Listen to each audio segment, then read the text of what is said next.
నంద్యాల జిల్లా శ్రీశైలం మండలం సున్నిపెంట 4వ వార్డు సమీపంలో వైఎస్ఆర్ కాంగ్రెస్ పార్టీ వీడి మాజీ శాసనసభ్యులు బుడ్డా రాజశేఖర రెడ్డి సమక్షంలో వీళ్ళందరికీ ఆయన చేతుల మీదుగా కండువాలు కప్పి తెలుగుదేశం పార్టీలోకి ఆహ్వానించారు.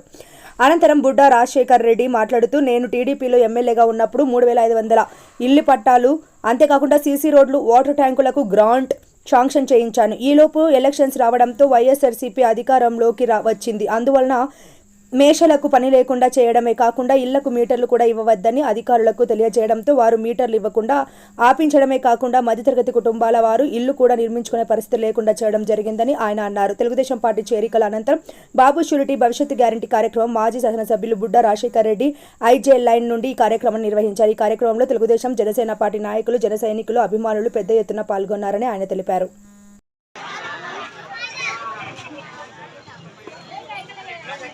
నమస్కారం.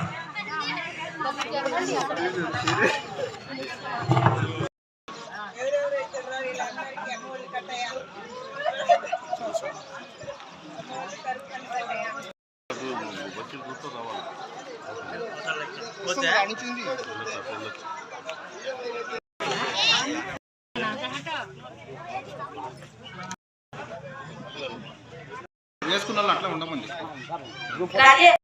మదర్వాలి సువర్ణ స్టూడియో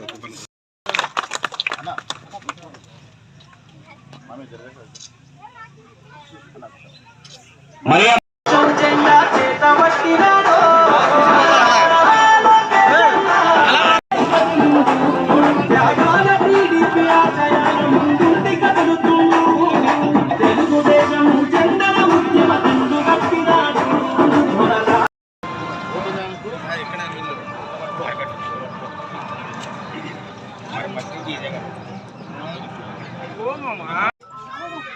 ప్రతి కుటుంబానికి ఈ ఊర్లో 3500 కుటుంబాలకు పట్టాలు ఇచ్చిన నేను. మీకు అందరికి ఉన్నాయా పట్టాలు? ఉన్నాయా లేవా? చెప్పండమ్మా. లేవంటే లేవని చెప్పాలా, ఉన్నాయంటే ఉన్నాయని చెప్పాలా? ఏమో మీకు అందరూ ఉన్నాయా? ఇచ్చినామా? ఎవరన్నా ₹1 మీ దగ్గర అవినీతి చేసేవారు 5000 10,000 తీసుకున్నారా? ఇచ్చినారా? మీరు ఎవరైనా డబ్బులు పట్టా ఇస్తే 3500 మందికి పట్టాలు ఇచ్చి నేను మీకు శాశ్వతమైన హక్కు కల్పించిన ఈ ఊర్లో. ఏమా తెల్లవని నా కొడుకు నా ఎదురు పిలుచుకరా, లేకపోతే నాకు ఇచ్చేసే నీది, అంతే కదా? తెల్లగుడు నీ దగ్గర ఎందుకున్నాను తల్లి, నాకు ఇచ్చేయి. లేదంటే కేసు పెట్టు నా మీద. లేదా ఆ రోజు ఎవడైతే సంతకం పెట్టాడో ఎంఆర్ఓ సంతకం కాదు, బుడ్డా రాజశేఖర సంతకం ఉండదు, దాంట్లో శిల్పా చక్రపాణి సంతకం ఉండదు, ఎంఆర్ఓ సంతకం ఉంటుంది, అధికారిది. అంత పెద్ద మీటింగ్ పెట్టి అధికారులను పిలిచి మంత్రిని పిలిచి పట్టా ఇస్తే అది చెల్లవనేట్టు అంటారమ్మా? ఇప్పుడు చెల్లవని మీకు చెప్పే నా కొడుకులకు వాళ్ళకు కూడా పట్టాలు ఇచ్చిన నేను, అవునా? మీకు ఎవరికైతే చెల్లవని ప్రచారం చేస్తున్నారో దుష్ప్రచారము 5 ఏళ్ళు అయిపోయింది. వాళ్ళ ప్రభుత్వం వచ్చింది కదా, మళ్ళా నేను ఇచ్చేడు చెల్లవు, ఓకే. మరి ఇప్పుడు ఎవరున్నారు? ఎమ్మెల్యే ఎవరున్నారమ్మా? ఎక్కడే చెప్పని అప్పేం లేదు, చెప్పు. భయపడాలి చెప్పలే. ఎవరున్నారు ఇప్పుడు ఎమ్మెల్యే? చక్రపాణి రెడ్డి. వైఎస్ఆర్ కాంగ్రెస్ పార్టీ అధికారంలో ఉంది. మరి వాళ్ళ అధికారంలో ఉన్నప్పుడు ఇప్పుడు అవి చెల్లవంటే ఎవడైతే తప్పుడు ఇచ్చినోడు వాళ్ళ మీద కేసులు పెట్టి జైలు వేయాలి కదా. మళ్ళీ తీసుకున్నారు. ఇప్పుడు వైఎస్ఆర్ పార్టీలో కూడా ఇచ్చినాను కదా. ఆ రోజు పార్టీ ఏమైనా చూసానా? ఈ పార్టీ ఆ పార్టీని చూసి పట్టాలు ఇచ్చినామా? ప్రతి ఒక్కరికి పట్టాలు ఇచ్చి మళ్ళీ వాళ్ళు ఎందుకు మావి చెల్లవని వాళ్ళే ఎన్నికిచ్చి కేసులు పెట్టవచ్చు కదా. దయచేసి అవి నమ్మకండి. 5 సంవత్సరాలు అయింది. మన దొంగ పట్టాలు అయితే, చెల్లని పట్టాలు అయితే వాళ్ళ కేసులు పెట్టాలి కదా, తీసేయాలి, క్యాన్సిల్ చేసి ఒరిజినల్ ఇవ్వచ్చు కదా. వాళ్ళే ఏం ఒరిజినల్ ఇస్తారు వాళ్ళు? అవేం కాదు, 100% అవి చెల్లి తీరుతాయి. ప్రభుత్వంతో జీవో తీసుకొని వచ్చి మీకు పట్టాలు ఇచ్చే కార్యక్రమం అది. 4.5 సంవత్సరాల్లో మీరు అందరూ కూడా చూశారు. జగన్మోహన్ రెడ్డి వస్తే ఏదో జీవితాలన్నీ ఉద్ధరిస్తారు, పాపం బాగుపడిపోతాయి అనుకున్నారు.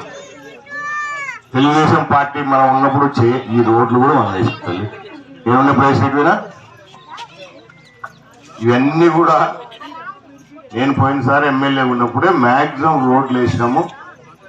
ఇప్పుడు మా పాప చెల్లెలు చెప్తా ఉంది, నీళ్లు లేవన్నా మా లైన్కి అని చెప్పేసి. సున్నిపెంట ఊరంతా కూడా నీళ్ళు ఇబ్బంది ఉండకూడదనే పోయినసారి నేను ఎమ్మెల్యే ఉన్నప్పుడు రోడ్లతో పాటు ప్రతి ఇంటికి కుళాయి ఇవ్వాలి, 24 గంటలు నీళ్ళు ఇవ్వాలనే ఉద్దేశంతోనే 17 కోట్ల రూపాయలు పెట్టి శాంక్షన్ చేయించాను. పనులు కూడా మొదలు పెట్టించాను. మీ ఊర్లో ఇప్పుడు ట్యాంకులు ఆగిపోయేట అసలు పనులు, అవునా? పెద్ద ట్యాంకులు ఆగిపోయినాయా? అవన్నీ మన టైంలో శాంక్షన్ చేపించేసి పనులు కూడా మొదలు పెడితే వీళ్ళు అధికారంలోకి వచ్చినాక ఇప్పుడు 5 సంవత్సరాలు అయిపోయింది. ఏముంది, ఒక నెలలో ఎలక్షన్లు వస్తున్నాయి. ఒక్క చిన్న పని కూడా మనకు చేయకుండా రేపు మళ్ళీ ఓట్లు అడగడానికి వస్తారు దుర్మార్గులు. మీరు మళ్ళా ఆ జగన్ మాయలో పడిపోయి చక్రపాణి రెడ్డి మాయలో పడినారు అనుకో, ఈసారి మల్లికార్జున స్వామి కూడా కాపాడలేడు. మనం ఒక్కసారి అంటే మీరు అవకాశం ఇచ్చిన అవకాశాన్ని వాళ్ళు ఏం సద్వినియోగం చేసుకున్నారు చెప్పండి. పెన్షన్లు ఆ రోజు రాజశేఖర రెడ్డి గారు ముఖ్యమంత్రి ఉన్నప్పుడు 200 రూపాయల పెన్షన్ ఇచ్చింది, అవునా? చంద్రబాబు వచ్చినాక 2000 రూపాయలు చేస్తే కూడా మీరు మర్చిపోయినారు మమ్మల్ని.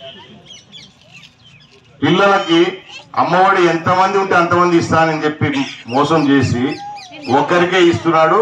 దాంట్లో వల్ల 2000 కోత పెట్టాడు. ఏ కార్యక్రమం జరుగుతుంది చెప్పు? ఆసరా మీకు ఏమన్నా వస్తుందా ఎవరికన్నా ఈ ఊర్లో? ఇంకా ఏమైనా కార్యక్రమాలు వస్తున్నాయా? ఒక్క పిల్లోడు, మన పిల్లలు చదువుకుంటే ఒక్కరికన్నా ఈ ఊర్లో ఉద్యోగం వచ్చిందా? ఉద్యోగాలు ఇస్తే కూడా దేవస్థానంలో 2 లక్షలు 3 లక్షలు తీసుకొని డబ్బులు తీసుకొని ఉద్యోగాలు ఇస్తున్నారు. మనం ఉన్నప్పుడు 1 రూపాయి కూడా ఉద్యోగాలు ఇస్తే ఎవరి దగ్గర 1 రూపాయి కూడా తీసుకోలేదు. ఈరోజు వాళ్ళు ఉద్యోగం ఇవ్వాలంటే కూడా ఏరి, అవునా? ఊరంతా కలిపి ఓట్లు వేసినారు, వాళ్ళు మాత్రం మిమ్మల్ని ఏరుతున్నారు. ఆ రోజు ఈ ఊర్లో మీటర్లే లేకుండా ఇబ్బంది పెడితే చాలా మీటర్లు ఇప్పించాం. కరెంటు బిల్లు ఆ రోజు ఎంత వస్తూ ఉండే మనం ఉన్నప్పుడు? మీరే చెప్పండి. ఈరోజు 8 సార్లు ఈయన 5 సంవత్సరాల్లో ఈయన అధికారంలోకి వచ్చాక 8 సార్లు కరెంటు బిల్లు పెంచినాడు. కరెంటు బిల్లు ఎక్కువ వస్తుంది కాబట్టి మీ ఇంట్లో పెన్షన్ తీసేస్తున్నా, కరెంటు బిల్లు ఎక్కువ వస్తుంది కాబట్టి మీ రేషన్ కార్డు తీసేస్తున్నా. మీ పిల్లలు ఎవరైనా చదువుకొని బయట ఎవరైనా ఉద్యోగాలు చేస్తే అమ్మాయి కానీ అబ్బాయి కానీ వాళ్ళు ఏదో ఇన్కమ్ ట్యాక్స్ కడుతుంటారు. ఇన్కమ్ ట్యాక్స్ కడితే ఈడ ముసలి పెన్షన్ కట్టు తల్లిదండ్రులు. ఇదేం పద్ధతి అమ్మా? గతంలో ఎప్పుడన్నా ఉండిందా?